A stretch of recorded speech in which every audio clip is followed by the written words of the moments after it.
Hello viewers and welcome to another edition of Business PNG. The Bank of Papua New Guinea has released its monetary policy statement. The objective here is to achieve and maintain price stability. That's another call I've been making last year where I witnessed very big appreciation between 2011 and 12, middle of 2012. We'll come to that story later, but first, the current saga over the government's decision to rationalize state mining and petroleum assets and state-owned enterprises.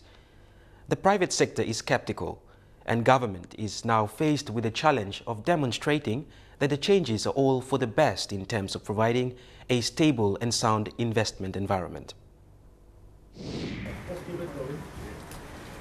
The saga over the government's decision to rationalize all state mining and petroleum assets and state-owned enterprises has triggered a wide range of discussions.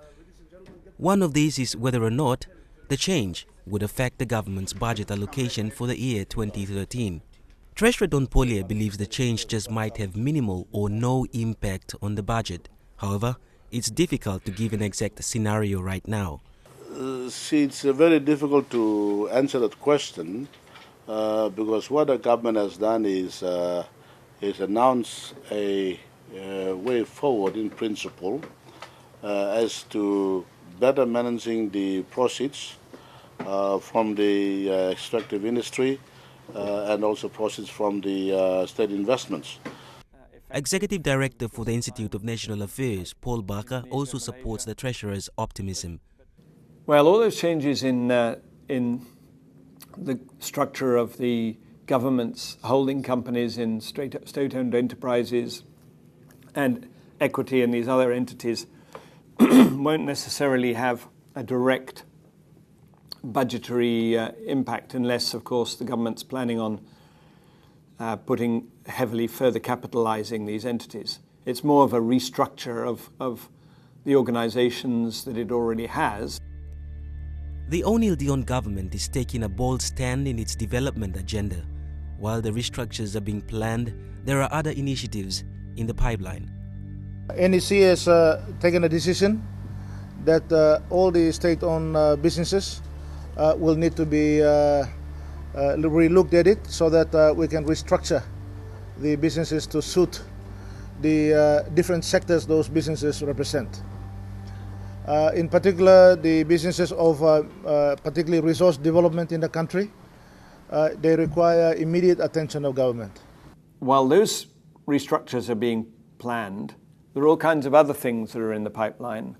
So the government is making these moves on the Oktedi mine ownership issue and on with respect to PNG Sustainable Development Program. It's also making undertaking a process of mining policy review, mining legislation review. All these changes are being handled in a time when there's so much uncertainty in the global market and prices of most commodities are down from their peaks.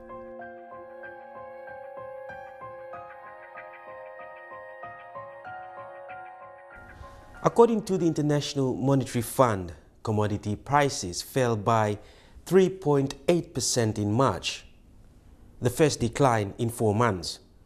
The prices fell on renewed demand concerns, improving supply prospects, and in part, the appreciation of the dollar up 0.9%. In the first quarter of the year, commodity prices rose just 0.5%. From mid-February, prices declined sharply, particularly for industrial commodities on weak demand conditions, rising stock, and a stronger dollar.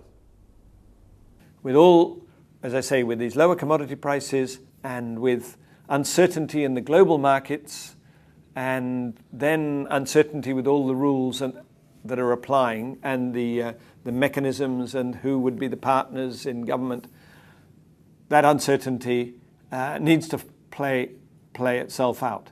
The Treasurer, however, remains positive. Foreign investments, they're coming in. Foreign investments are good. In fact, like the LNG project, the ExxonMobil project is now 70-80% at its completion stage, and we have got the trains already near completion, at 90% completion now. And there's very positive that there might be another one or two trains that could be added onto the existing two. So you might have at the end of the day 4. Attempts to rationalize state assets is welcoming, but Bakar says there are arguable scenarios here, such that it would be simpler for the government to utilize some of its existing vehicles, such as IPBC. Mechanisms of the structure also raise concerns. Why have a mechanism where all shares are held by prime ministers, both past and present, while all Kumul companies are being developed and should take an year before implementation and require various legislative changes? There's plans for a principal Kumul trust.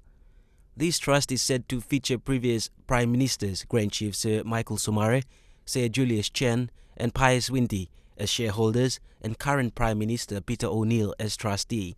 Prime Minister Peter O'Neill has indicated the restructuring will remove inefficiencies, but there's concern about what kind of fiscal management defences will be positioned under the Kumul structure. So using that as a principle, you could argue, well, having it in the name of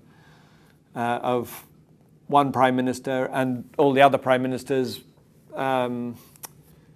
maybe, well, you could argue, well, it doesn't create a worse situation, although it certainly creates some level of concern.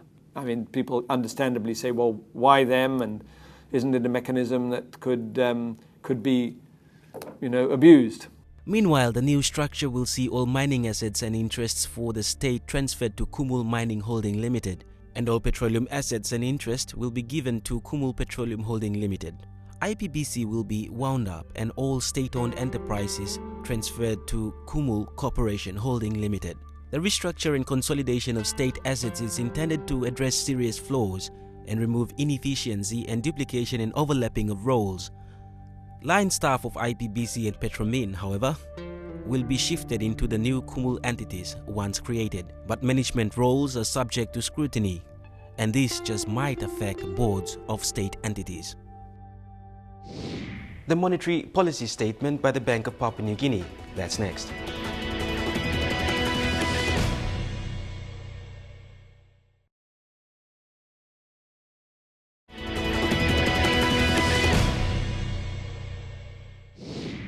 A business breakfast was organized by the Port Moresby Chamber of Commerce and Industry in collaboration with the Bank of Papua New Guinea recently, where the bank governor presented the monetary policy statement to representatives of the business community in the capital city. We caught up with the bank governor afterwards to find out what the bank intends to achieve and how optimistic the institution is on achieving its objective. Here's an interview between Governor Loy Bakani and POM CCI's David Korn. So what exactly is the role of the bank in this policy statement? Thank you. The Bank of Papua New Guinea is created by an Act of Parliament, the Central Banking Act 2000, and it gives the bank 4 basic objectives. One, in formulating and conducting monetary policy, ensuring the financial stability of the financial system. Number 3, ensuring stability in the payment system. And 4th, with all this, creating a conducive environment to support economic growth in the country. So would it be correct to say you're like advisor to the government on monetary policy? Pretty much. In every country, there is only one entity called a central bank, and that's objective is monetary policy and acting as an advisor to the government. In that you're independent, do they listen? Well, or do you just hope they listen? I hope they do listen, but it's good that it's the commitment by government constantly observing and ensuring the independence of the central bank in the conduct and implementation of monetary policy, and of course take into account our advice. But the decision is theirs. Whether they take into account, they make a decision based on our advice or not, it's up to the government. Fair enough, yeah. So the monetary policy statement, what does it mean for the private sector, for example? I've been, thank you, I've been presenting this to the private sector because of the private sector is in every country called an engine of growth. Government is there to provide a conducive environment conducive for private sector to grow, to generate economic activity. Likewise, I feel very strongly that for private sector to be able to run business, they need to understand what policy framework I'm looking at, what I'm having forecast on for the coming years or the medium term. So it allows them to look long term, to have a bit of security, really, yeah. That's right. So for the ordinary man in the street, what does it mean to them, the majority of people? It's, as I mentioned in my presentation, really it does not mean much to them. You know, this is a very technically and highly sophisticated subject matter, and we try to bring it to business communities or public business communities around the country, universities, to clearly make them be aware that, you know, there is a thing called monetary policy, and it affects exchange rate, interest rates, and of course, exchange rate, interest rates, and that affects how you know, the price of goods and services. But that does affect them on a day-to-day matters. Day-to-day, what yes. the prices are, what they're paying, etc. So that's right. How is PNG going? We're hearing horror stories still in the global economy. We're hearing the issues in Cyprus, for example. I mean, who would want to be there at the moment with depositors? How is PNG going globally? Are we sailing quite nicely? Yeah. Thank you. Papua New Guinea is not heavily influenced or affected by what's happening in the global market, financial markets. Like in the global crisis when it happened 2007, 8, 9, Papua New Guinea, we went through it unscathed. Because a lot of our basically our banking system here relies on our domestic savings, not much of exposure to international capital markets. But the global economy at the moment, how it's affecting Papua New Guinea is mainly through prices of our export commodities, and given the depressed demand internationally, therefore commodity prices are low. It's affecting our producers. So as they go down, we're going to suffer in that that's regard where we suffer, well. yes. So in terms of income coming in. Exactly. Yeah. Just to come to an end, Governor, Sovereign Wealth Fund. A lot of hoo-ha about it a year, 18 months ago. Seems to have gone a bit quiet. What's happening there? Yeah, the implementation group and the Secretaries Committee are still pursuing a plan of action to have it established by this year. That is still the plan at this stage. There is some issues coming up recently, but I think that's still subject to further government deliberations. And but the committee is ready to is still. So we're looking to set it up by 2000. And again, to the man in the street, what is that going? What's going to happen there? What's going to happen to this income with the Sovereign Wealth Fund? What does it mean? Right. The idea of a sovereign wealth fund is a very good one. Its intentions are good.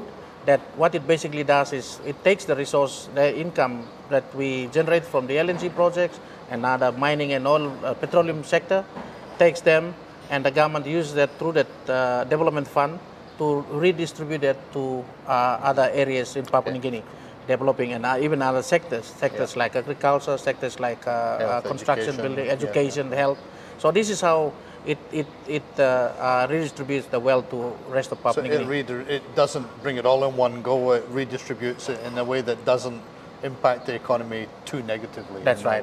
Yeah, because the framework is that whatever the government spends will be as per the budget. So based on the budget, approved budget by Parliament, then the amount that comes from the the Sovereign Wealth Fund will be brought into the budget for implementation purposes. When we come back, we'll take a look at the inflation implications as per the monetary policy.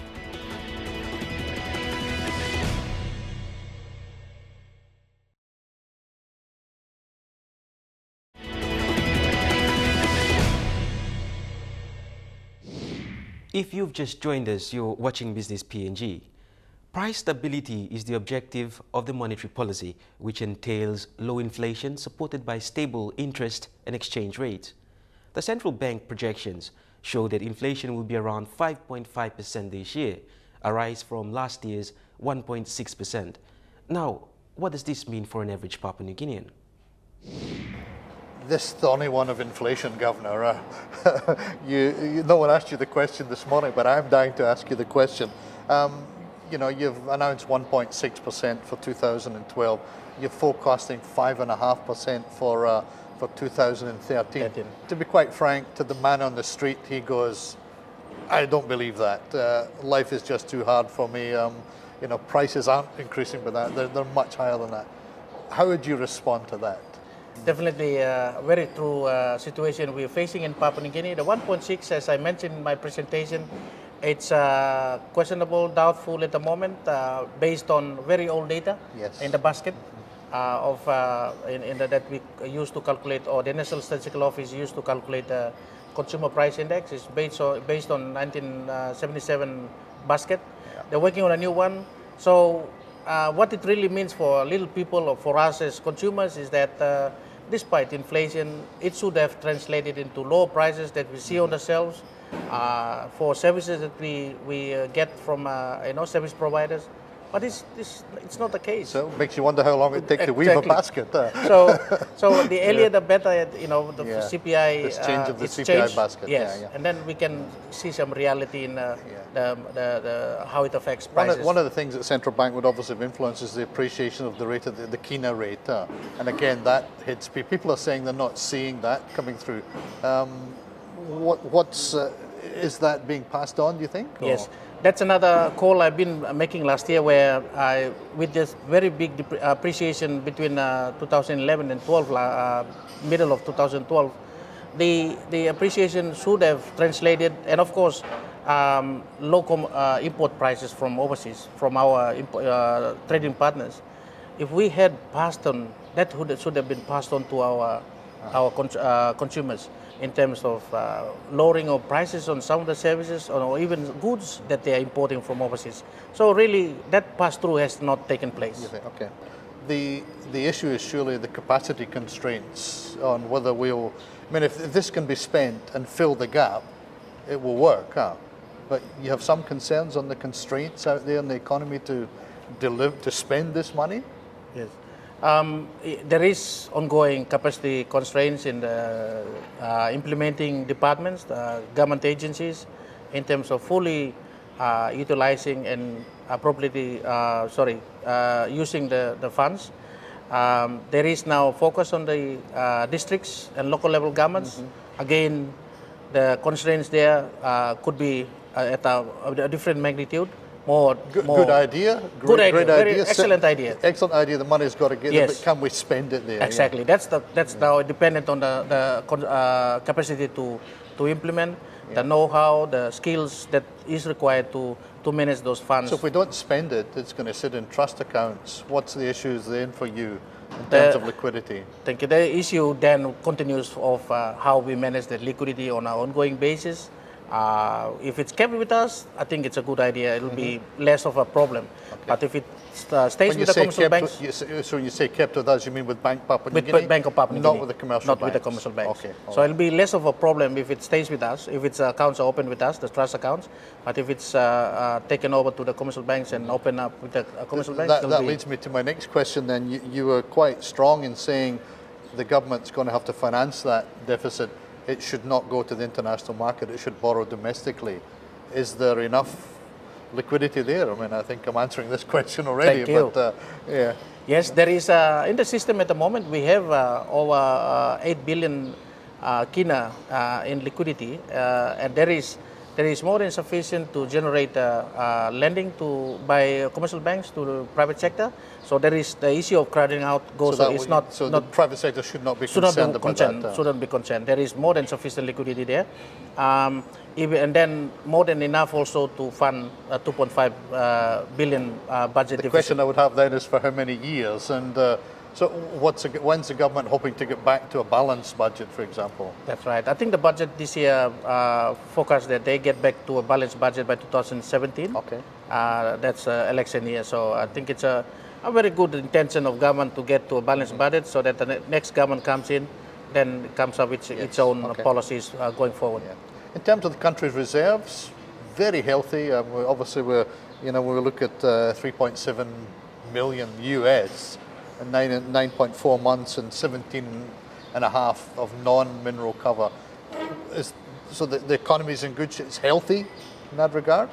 The last few years have been very good years for Papua New Guinea, and it's still a situation. $3.7 billion of foreign exchange reserves is very, very comfortable for Papua New Guinea.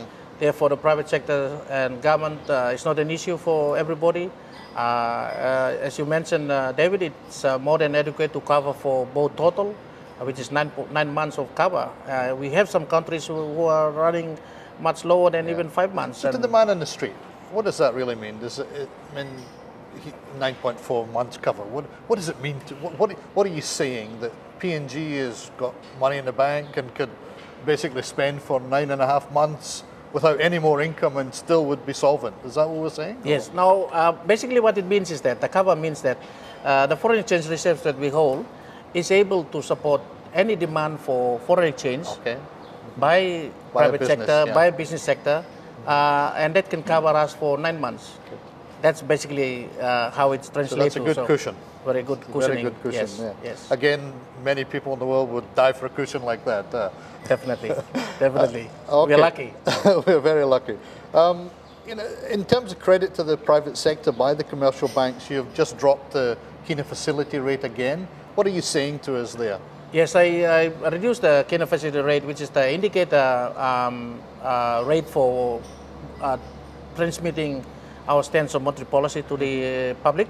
And that's sending the signaling that given the low inflation outcome that we had last year and expectation of also some pickup, but manageable increase in inflation, and the conditions that we see this year, positive economic growth this year also, we want to continue, and also of course the gap that is going to be left by the LNG project construction phase. We want to signal that to support the private sector in that regard by telling them that look, there's liquidity there in the system. We're providing the environment for interest rates, some reduction in interest rates that can allow private sector to demand for to go and borrow from the commercial banks to continue to do business. Governor, thank you very much. I think we're in good hands. Thank you. Thank you. That was Governor of the Bank of Papua New Guinea, Lloyd Bakani, just speaking to him there on the delivery of the first monetary policy statement for 2013. That's it from Business PNG. Do stay with us for a story on the Consumer Price Index.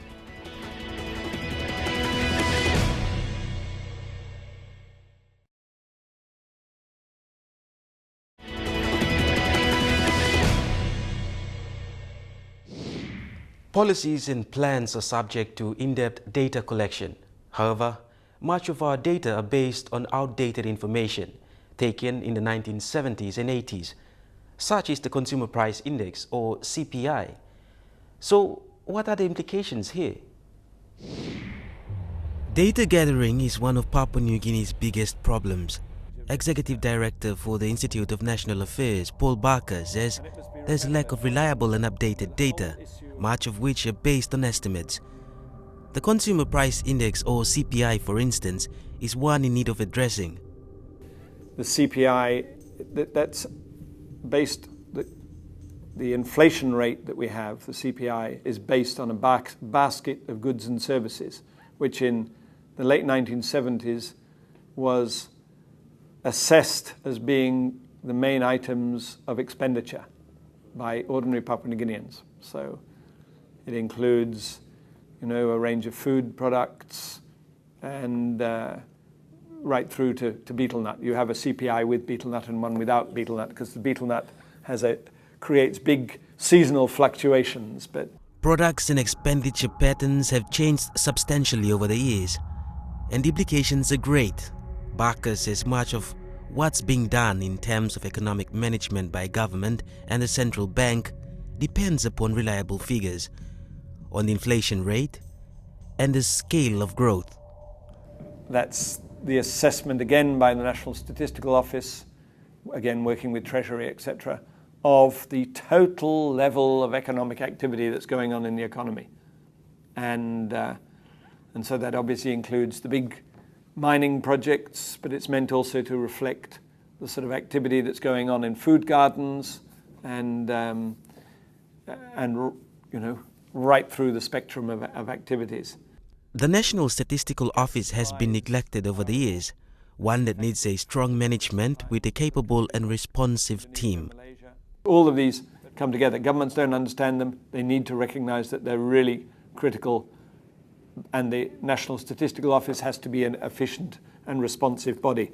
I remember in the old days, we used to, in the mid-1980s, even through to the late 1980s, we could go to the National Statistical Office in the middle of the next month and expect to see the previous month's trade statistics. Now you can go to the commodity boards and get some information about exports, and the central bank gets some information from the commercial banks and from the commodity boards and from customs. But you know, statistics is not collecting a lot of this raw data. Meanwhile, Barker says this is recently being addressed. The 2008 Household Income Expenditure Survey will form the basis of the new CPI. The process, however, had taken this long, and results finally were provided last year. We'll then have an adjustment process to go through, because you know, you're obviously going from one index to another index, sort of, and so there will be questions over the linkage, you know, at the time when it shifts from one to the other. So that's something that the National Statistical Office, working with its partners in the central bank and others, are going to have to work out. And that's all we have lined up in this edition. Our programs can be accessed online through the web address now shown on your screen. And for more information about the program or queries and suggestions you'd like to share with us, do send them through to businesspng@mtv.com.pg. I'm Festus Maiganap. Bye for now.